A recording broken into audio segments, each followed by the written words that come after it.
All right, what's up, fellas? How we doing? Wake Up Mintzy, presented by Dude Wipes, drinking some Stella Blue. We're still freezing our ass off, but we're in a good mood this morning. Tyler Moody holding down the fort from Louisiana. But I got high spirits because we got the one, the only, the living legend, the source. Stu Finer's on with us this morning. We're ready to bring some energy, bring some heat in here. So we're joined by Stu this morning. Stu, how are you? Love you, Stu. How are we doing this morning? Ben, I cannot be better. Humble, grateful, blessed. You know I love you. You know I miss you. Big huggy, Ben. Let's go. Let's bring the energy. Let's bring the Mintzy people what they want. You and me. First of all, the two greatest Barstool personalities ever. The most relatable. I mean, we're not Dave Portnoy, but we ain't worth 450 fucking million. We're not Big Cat, but you know, we're not worth 100 million. Well, you know, PFT's not relatable anymore. He's worth 100 million. So I believe you and me are the most relatable people at Barstool that represent Barstool. Total fuck-ups that get off the ground, are loved by anyone, and have the greatest recovery ever. Our reputations are perfect, although they're soiled, but we rock and roll. So thanks for having me, and I love you. I love you too, Stu. And yeah, I think that's a way of describing it. I don't know. The reputations are, misunderstandings, but we're ready to roll. We're fired up. How have you been? I saw you were in Boston for a couple days this week.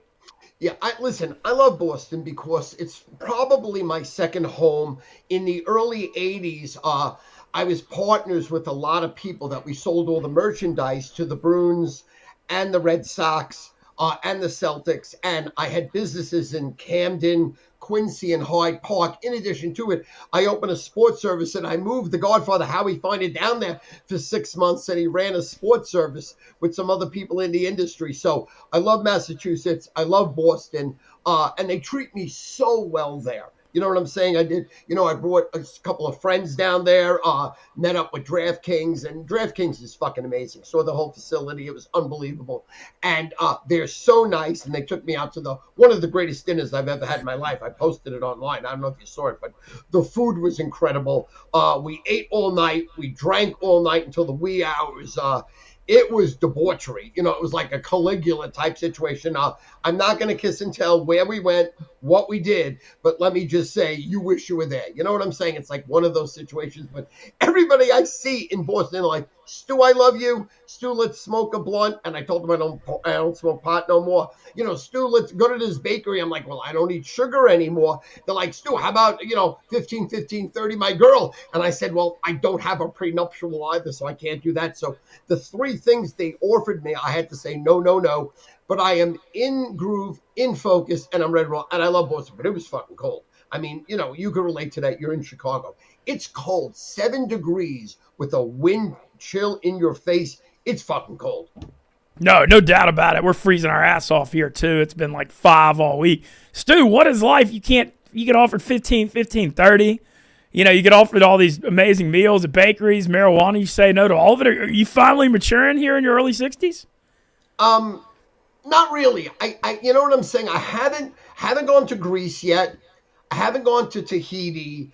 I haven't gone to Australia. So I figured if I was fucking everything that walked, and if I was smoking marijuana and I was eating sugar, I was not going to see 65. So I want to ride into the sunset with my beautiful bride, my beautiful wife, coming up on 30, let me see now, in 2025, so that'll be 37 years married, 47 years going out. I want to ride into the sunset with Sandy. You know what I'm saying? Seen it all, done it all. I just want to ride into the sunset with my wife, enjoying life, and, picking winners and just, hanging out with you, really. We're going to hang out. Still haven't gone to your beautiful house in Miss. I want to hang out with you. I want to hug it out with mom and dad. I want to ride the tractors through your 100 acres. I want to play hide and go seek. I want to play frisbee in the cornfield. Maybe you and me pick some cotton and, talk about no more cotton. We're soybeans these days. Oh, soybeans. Pick some soybeans. No more Whatever cotton. it is. Apple trees, apricot trees, I want to get a sunburn in Mississippi with you with our fat shirts off. Maybe we play with our titties each other. We just share men's, I want to do men things with you. And I want to do a husband-wife things with my wife. That's all I got going. So the marijuana, seen it, done it. 15, 15, 30, seen it, done it. Sugars, seen it, done it. It's old hat right now. I'm never growing up. I still have a mind of a 17-year-old. I know I'm not allowed to use the R word, but I'm still R, and I'm still, I have onset dementia, onset Alzheimer's. So I'm just flowing and flying and ready to roll. I don't believe you on the onset dementia Alzheimer's because your memory is crazy. Like, I actually think your memory is so sharp when you're telling stories from the past and stuff. I don't know. I feel like I'm calling a bluff on that. It's selective. You know what I'm saying? The things I did wrong, I never remember. The people that I did harm to, I don't even know what they're talking about, and that's just the way it's going to roll. Okay. Well, so I want to ask about the ball because every time I have you on and start talking about your past, there's so many layers to it.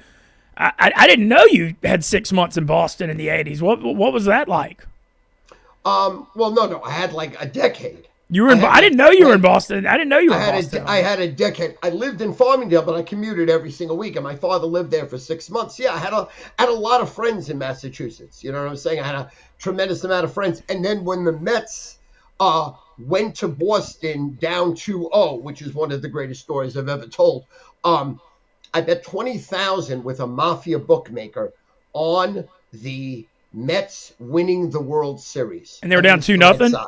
Yeah, -2. They were -280 in New York. I think they were -220 throughout the country, but I laid 280.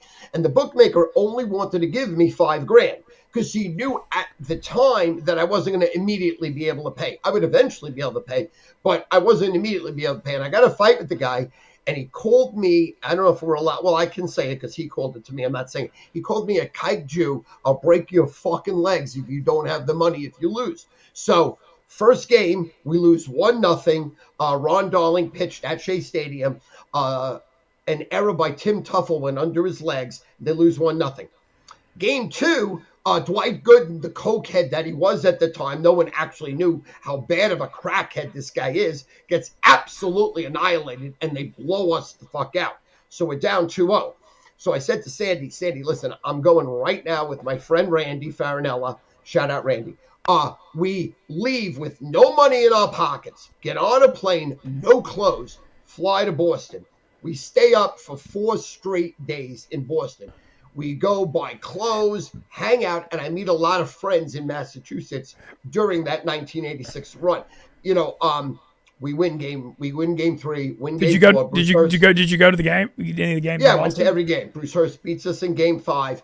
And then we, game 6, game 7, we ended up winning. But I met a lot of lifelong friends in Massachusetts, that did a lot of great things for me. And I have a very, very strong tie to Massachusetts and to the people there. I think Massachusetts people are the closest, in my opinion, to New York people.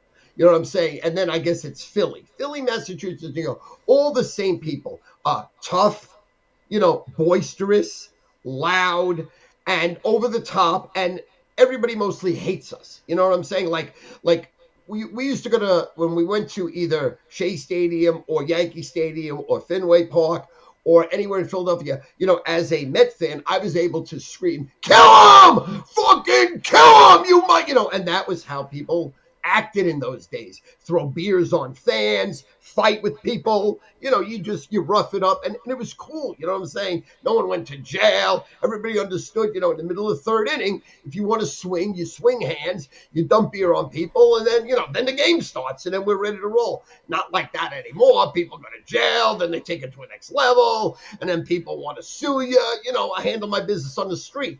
But, Philly, Boston, New York, same exact people, but because the passion was incredible. So I made a lot of fans I just met, but a lot of friends I have, lifelong friends from Massachusetts throughout my life. And Massachusetts was an incredible gambling state. When I owned 200 score phones in 200 different cities, my 3 biggest cities were Texas, Massachusetts, and Philadelphia being number 1.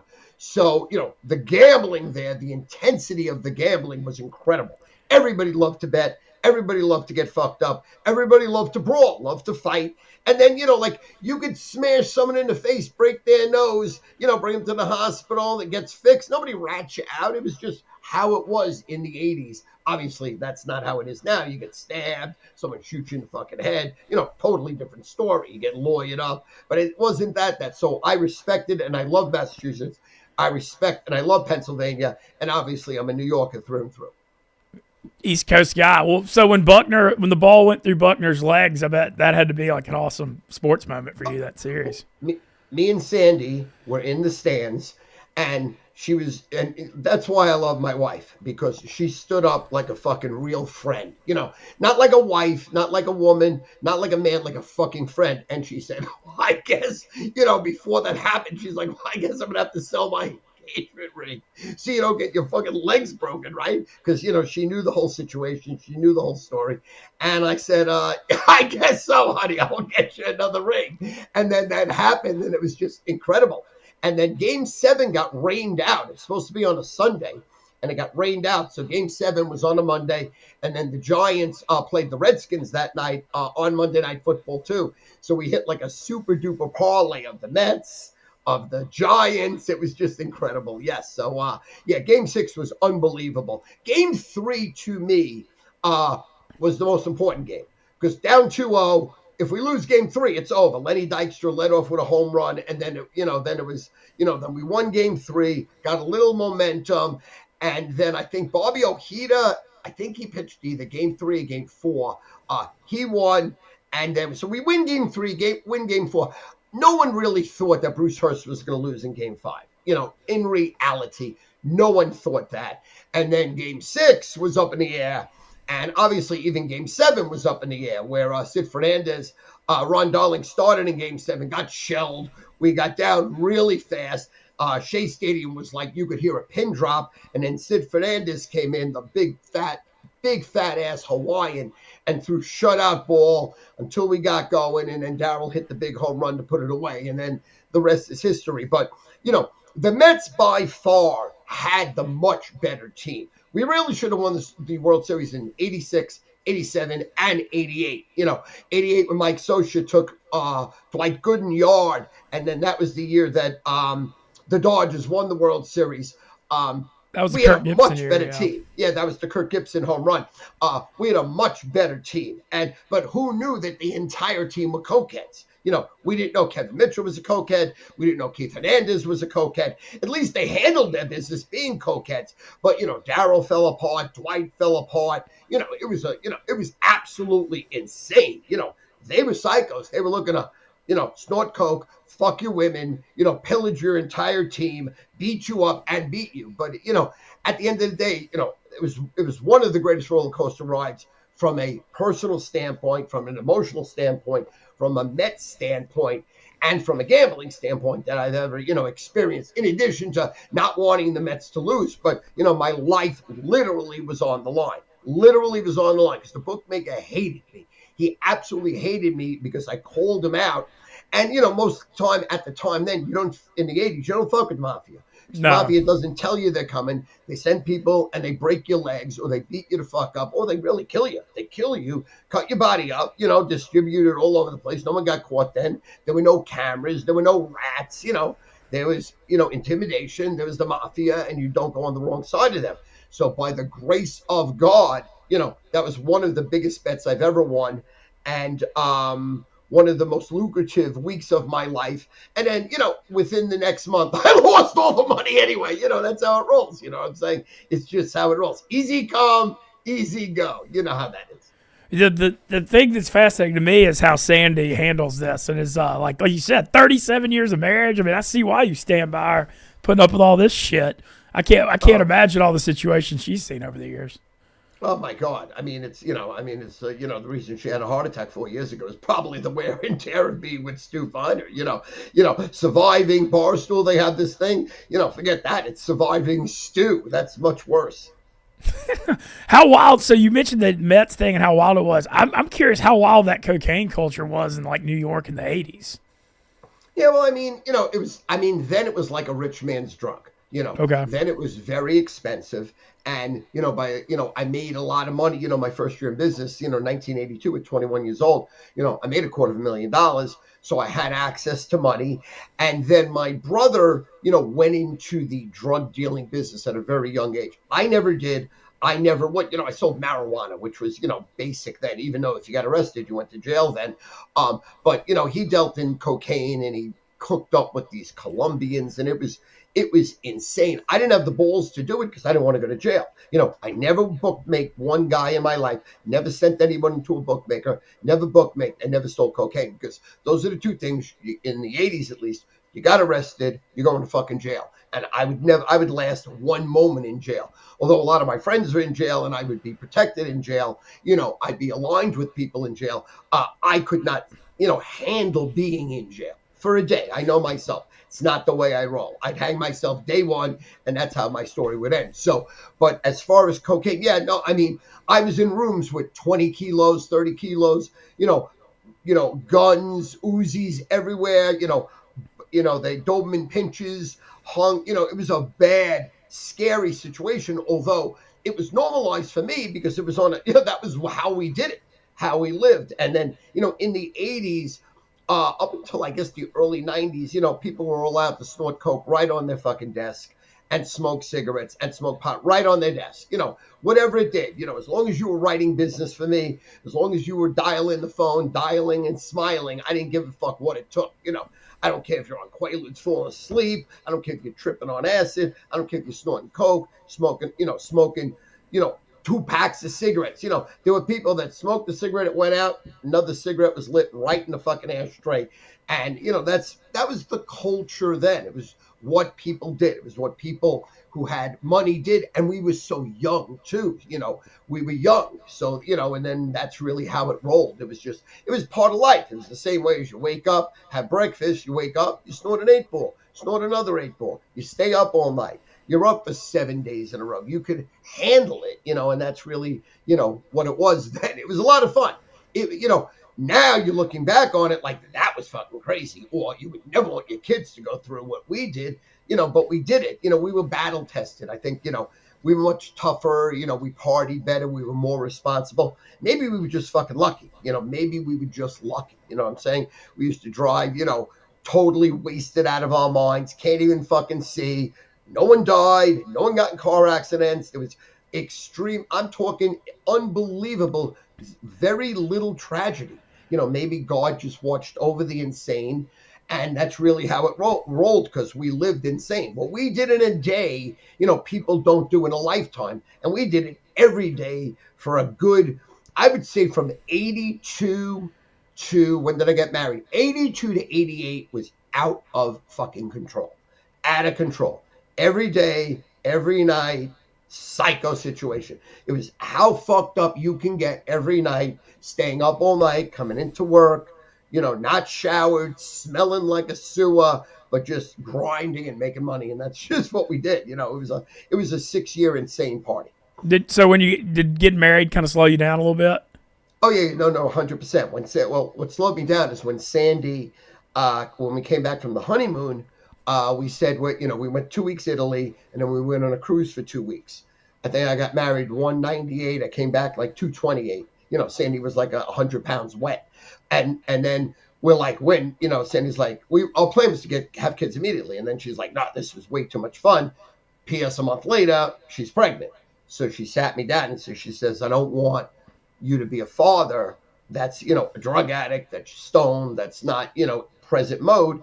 So I put everything down. I put everything down from 1988 to 1995. Yes. Wow. So you went from like partying like hard 6 years, and you put everything down for 7 years. The minute she was pregnant. Well, I mean, I would not have, no, but she demanded it, and it was one of the few times in my life I adhered immediately to what she said. There wasn't much of a fight. You have your wife's living with you. She's pregnant. You just get married. Whatever. So that's, so everything, 88 to 95. Nothing. So whenever 95 hit and you got back, started getting wild, did you start getting wild again? I bet the reentry was something. Yeah, it was, listen, what was wild was the first time I got stoned and looking at my little kids. It was like a Hobbit movie. It was like these munchkins, little teeny people running around. And it was just like, it was the most wild thing ever. Having children being stoned for the first time after being squeaky clean in 7 years. And I've told the story when my third child was born, Ryan, on February 10th, 1995. My buddies came back from this place and they had this exotic hash. And they said, Stu, we got to smoke the hash. So I said to Sandy, can we smoke? She said, okay. So we, in my guest cottage that you've seen, you've been to the house. Yeah. We got annihilated on hash. Like, I was so fucking stoned. Then, of course, now the next level steps up. They're like, Sandy, they want to go to Atlantic City. Can I rent a plane from Republic, which is the airport's like 10 minutes away? Rented a private plane. Sandy said, yeah, no problem. Like, whatever you want to do. Bet number 10, which was Ryan's birthday. And, I won like 70 grand in like 10 minutes betting the roulette number.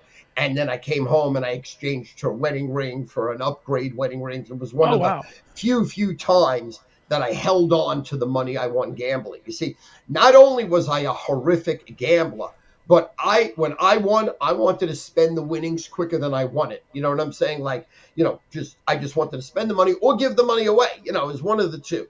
I never gambled to make money, to have a plan. I gambled to have fun, just have fun and spend the money. Enjoy the party.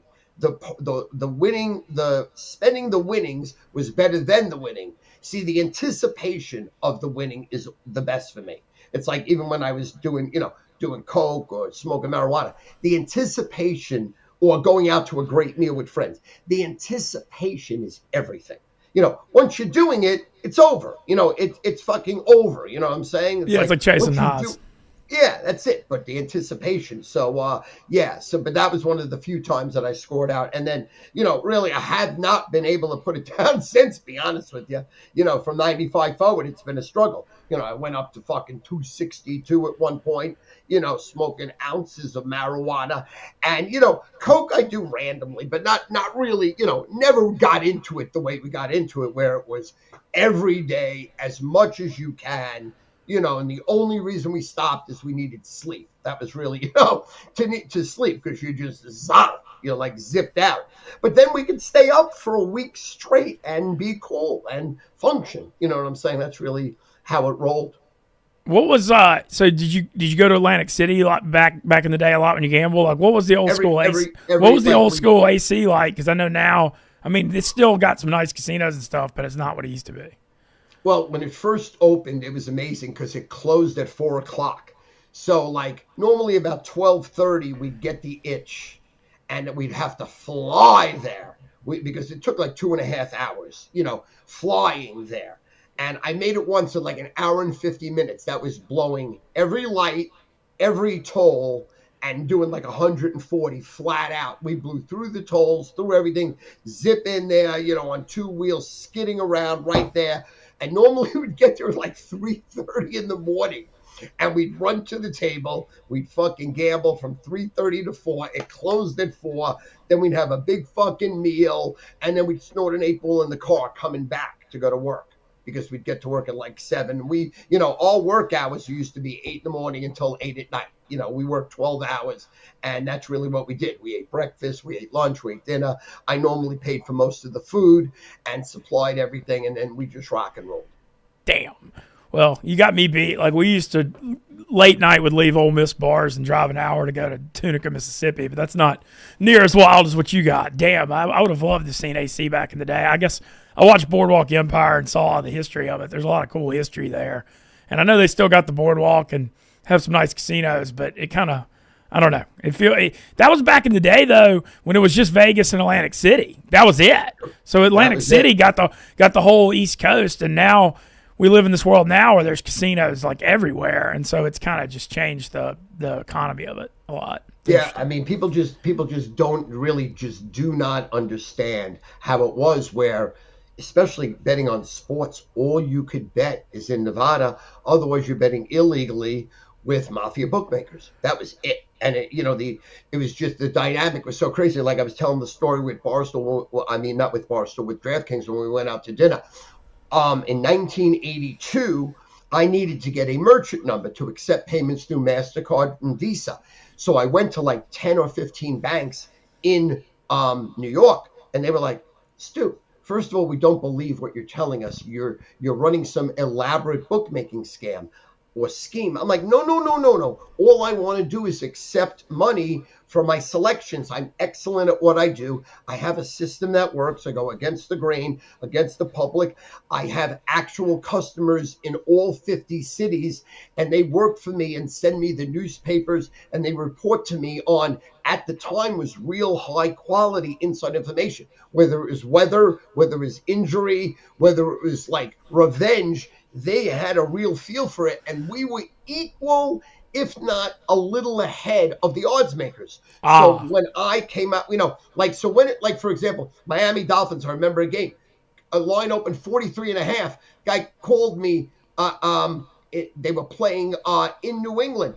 The guy called me and said, there's 30 inches of snow on the ground. There's no way this game's going to be, game went from 43.5 to 34.5, but not before I gave it to every customer. 43.5, 42.5, 41, 40.5. Game was like 3-0 the game, so I was able to beat people with information like that in the 80s up until about, I don't think it really adjusted. I was able to literally beat the odds makers balls off, beat them to fucking death from 82 to like 86. There was a 4-year window where I was faster at weather, at inside information, at injuries than the odds makers, because they had no way to in real time communicate. Like, I'm on the phone with customers. What I did is I selected customers that had a knowledge of specific cities, specific games, especially college, that went to the college as they grew up, and they lived and died by, like, you're an expert at Miss. You knew everything about Miss. There's nobody it's why you're so brilliant and why you're so electric and why you really are a one of one, because your knowledge off the top of your head, what you know it. You literally see it. It doesn't matter if it's 1974, 84, 94, 2000. You could literally recite it. Like, it. That's how I did it. And these customers, so that they wouldn't be charged for games, would call me with the information. Stu, jump on this quick. And then we would just get on the phone. So I was way ahead of the odds makers, just beat their fucking brains in until they got savvy, and then they caught up with everything. And then, once the offshore sports books started doing business, I think it was about 88, 89, this big guy called Sacco. He was one of the biggest bettors in the world, biggest bookmakers. And then when Dave Boudin came in, then they had to catch up with it, because then you were able to bet legally, even though it was illegal, but everyone posted their money offshore, or they were on credit offshore. And, you could bet tens of millions of dollars at a snap of a dime. Otherwise, you couldn't do that. Like when Billy Walters, the biggest only winner I actually know, he had Beards work for him. People bet for him. His information was out there.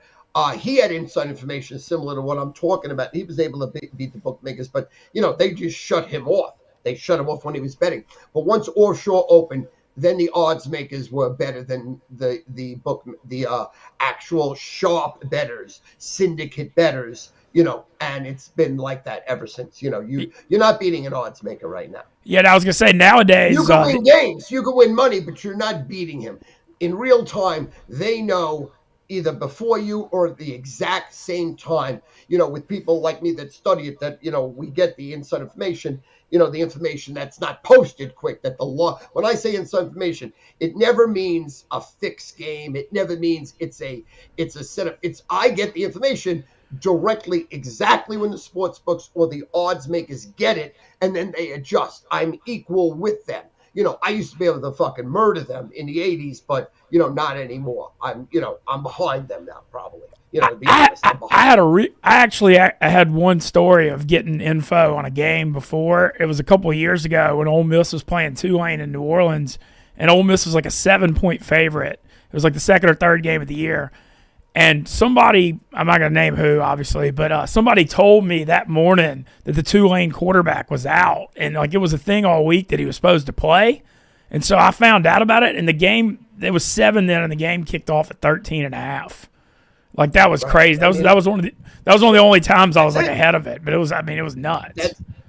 That's inside information. But let me just go back to my story because I veered off. So I couldn't get a merchant number to accept payment through MasterCard and Visa. So I had to fly to Nevada because it was legal to bet on sports there. Get a license in Nevada, which they made you post up $5,000 if you were a sports handicapper.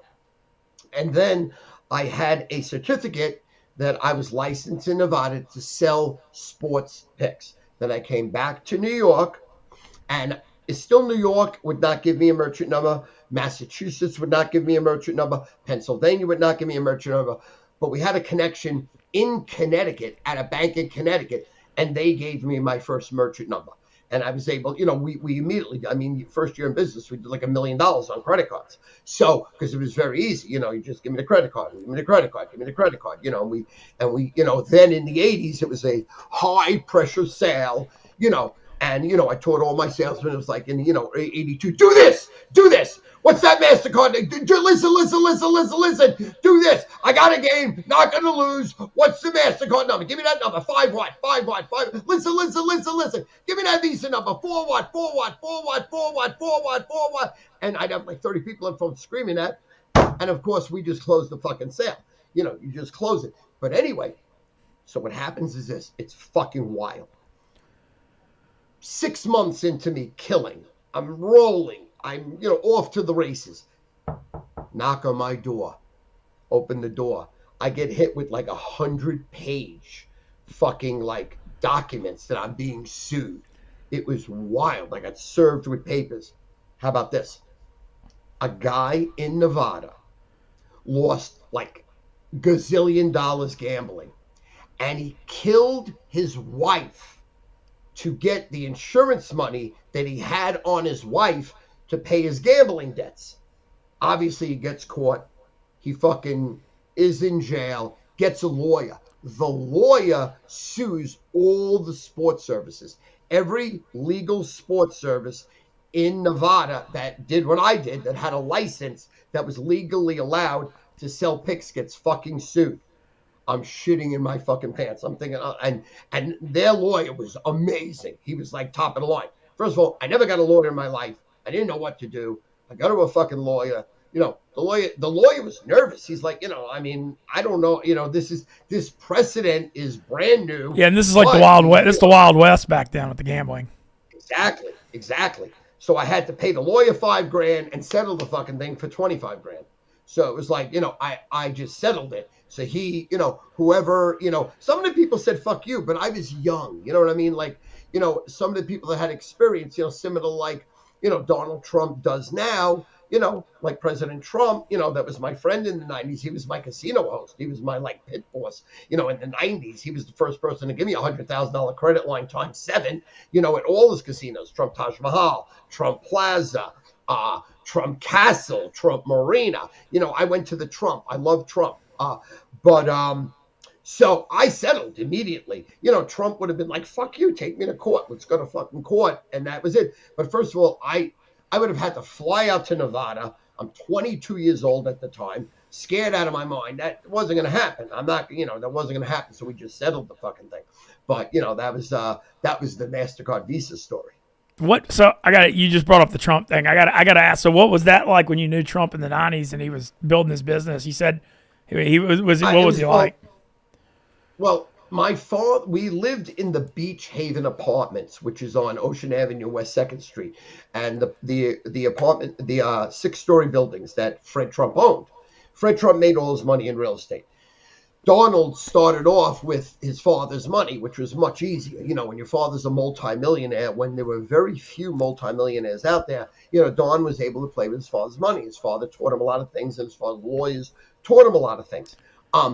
So when he opened his first casino in Atlantic City, we loved it because we loved Trump. In the 80s, Trump was God. You know what I'm saying? He was good looking, fucked everything that walked, was on these TV shows, whether it was the Tonight Show or whatever shows he was on.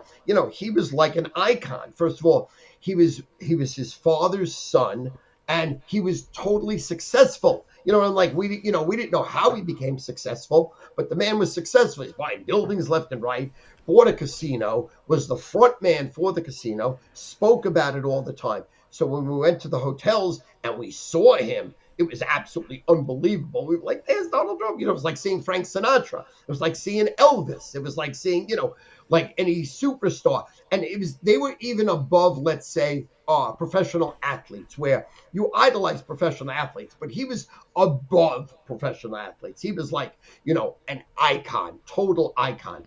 And then when he opened Trump Taj Mahal, he was the first to have, he was the first to give away room, food, and beverage, at least in New Jersey, because I Okay. wasn't in Nevada every day or every week to experience this, but we were 3 times a week, 4 times a week in New Jersey. He gave away room, food, and beverage like it was going out of style.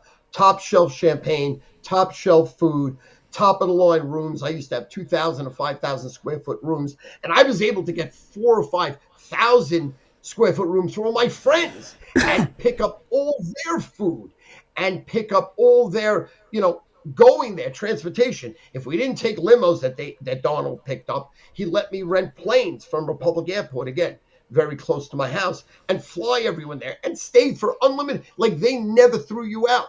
You could run up hundreds of thousands of dollars worth of food, room, and beverage. He picked up everything because obviously his plan was he marked his liquor and his food and his rooms up 10 times what it actually should be to the high rollers, because he was in the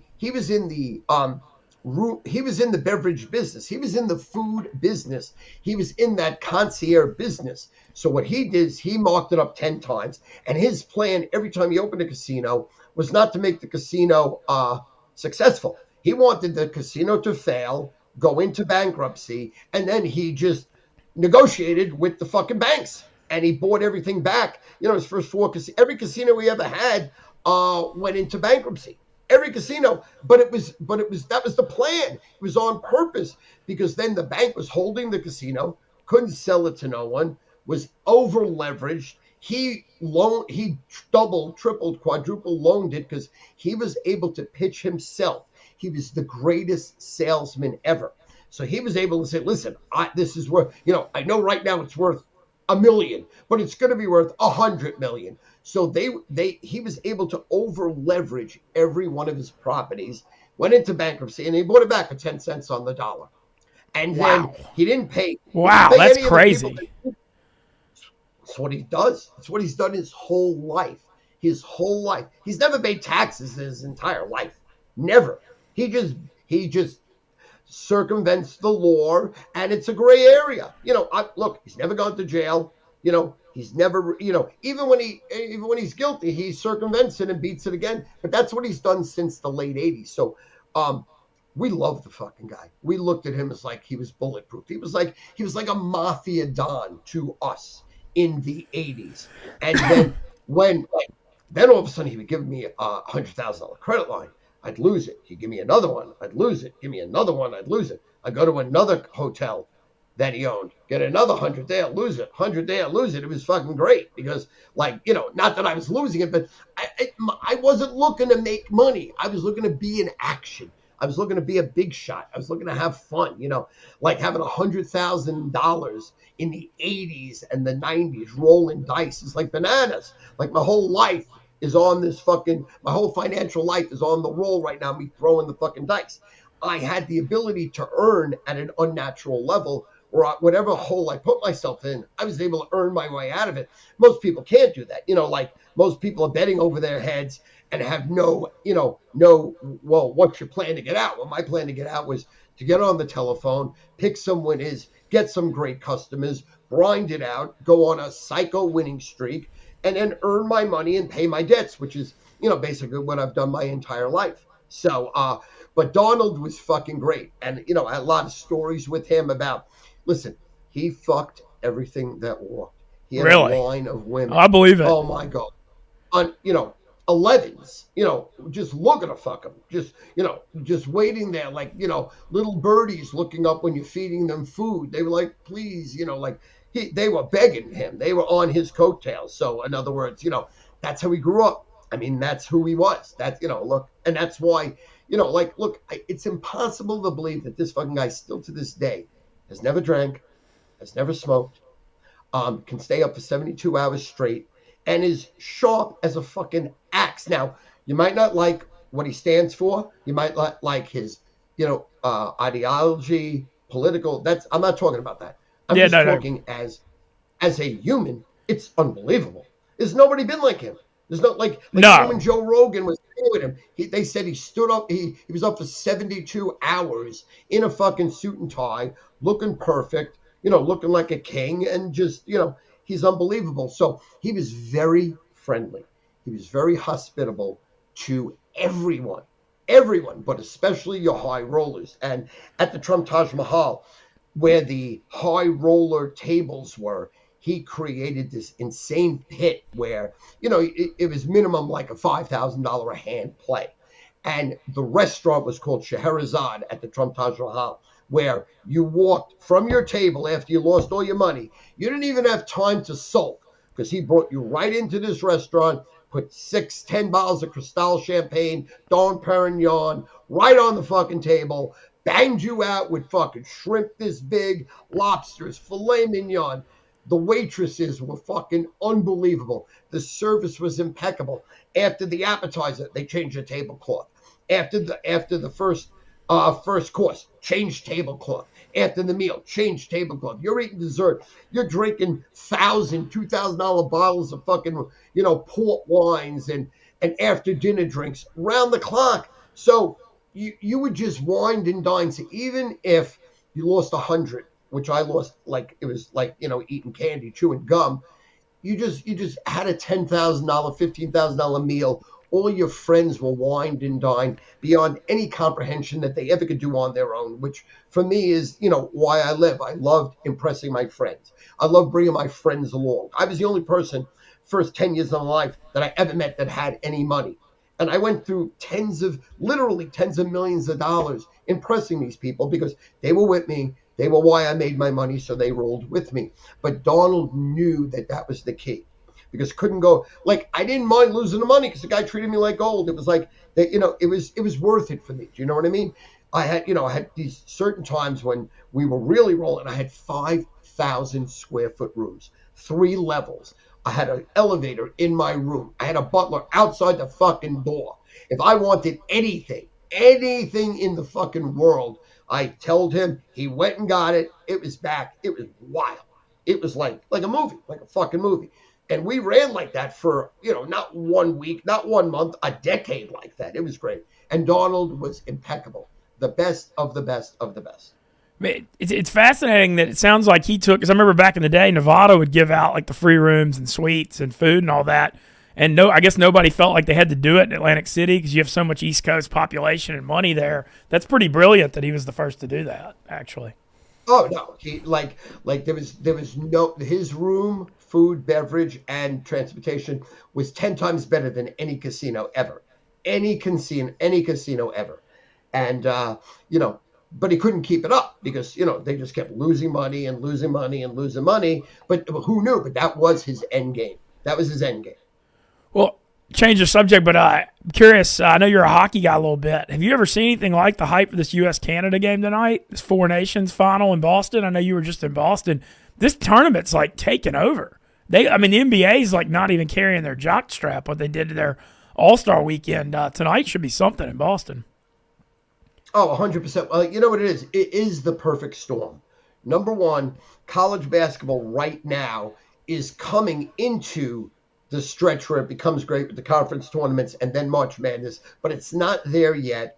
Football's just ended, so you got that monster void. NBA in February means absolutely nothing. The All-Star game has been, a dud for, better part of a decade.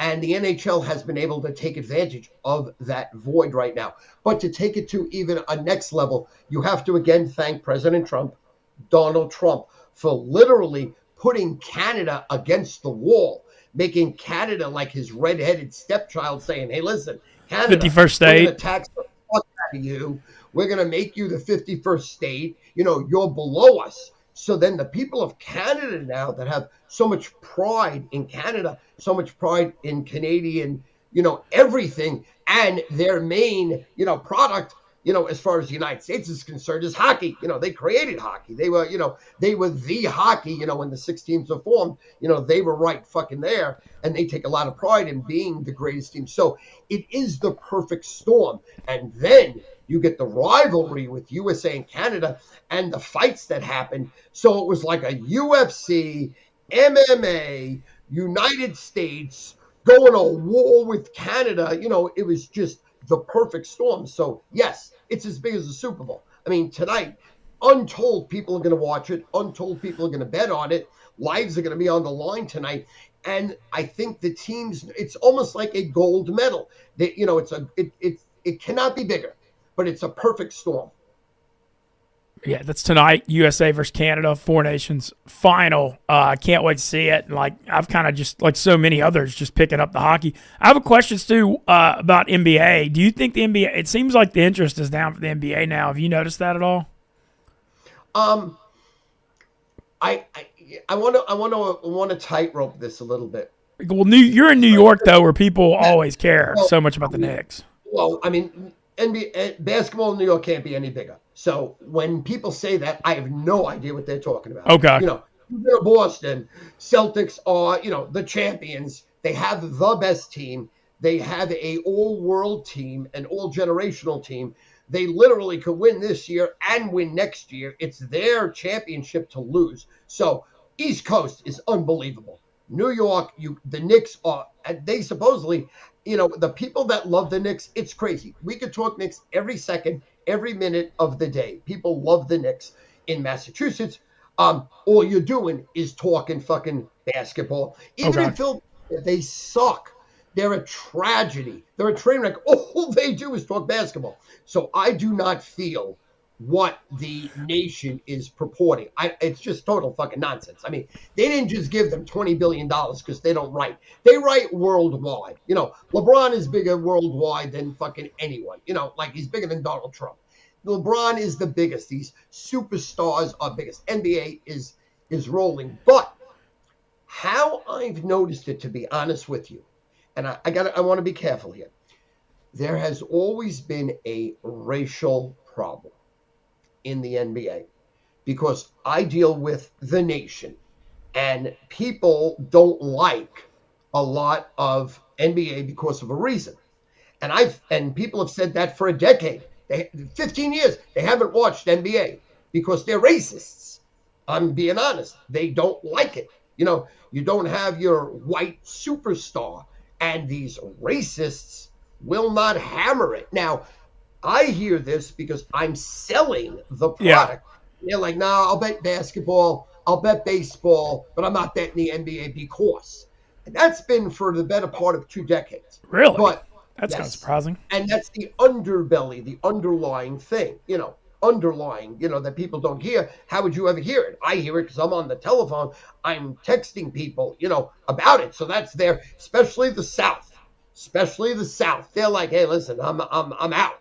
I'm literally out. Interesting. And so that's, but as far as NBA, they're rocking. They're rolling. I don't care about numbers.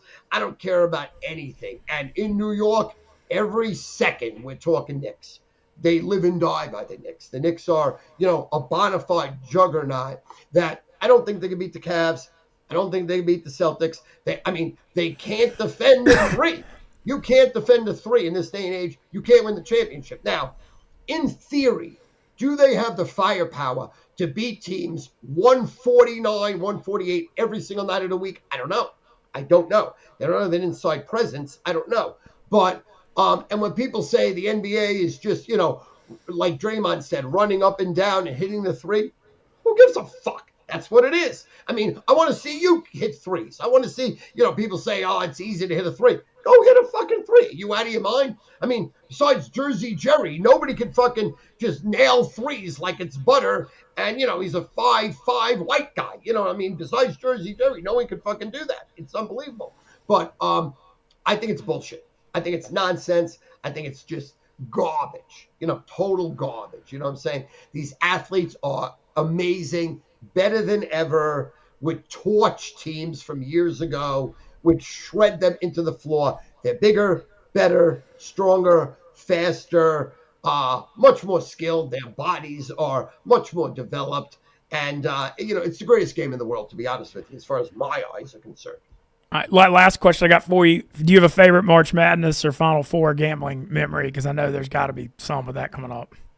Well, I guess, I guess when NC State won the championship and when Villanova won the championship, those were the biggest upsets in the history.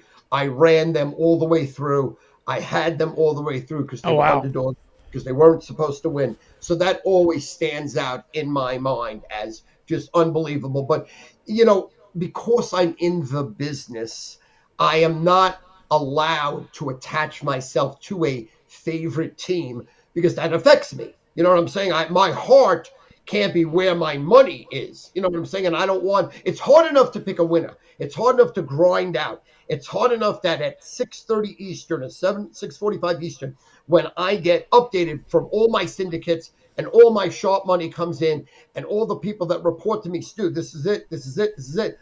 I can't have my heart going, oh, fuck, I wanted to use Georgetown or I wanted to use Connecticut. So it's business for me. It's work. It's a grind. It's intense. Like I'm on fire right now. Monday monster winning. Yeah. No, I saw last night. I saw your picks last night. You were crushing. Last night, I got touted Missouri as the greatest bet in history. I'm so sad I only sold it for $55 because that game was a living lock, a mortal lock. Could never lose. You could have bet your children's eyes on that game. That was a lock, and it was wire to wire. I mean, they done me. They were up 20 before the half. Yeah, they had double digits. But that game was touted to me where the sharps came in and said, Stu, tell all your people, tap out. This is a tap out. This is I know you have to be responsible because legalities and, you're with people and you can't just tell people to bet everything you want because you don't want to get sued if it loses. It can't lose. I was given Missouri last night as a can't lose game.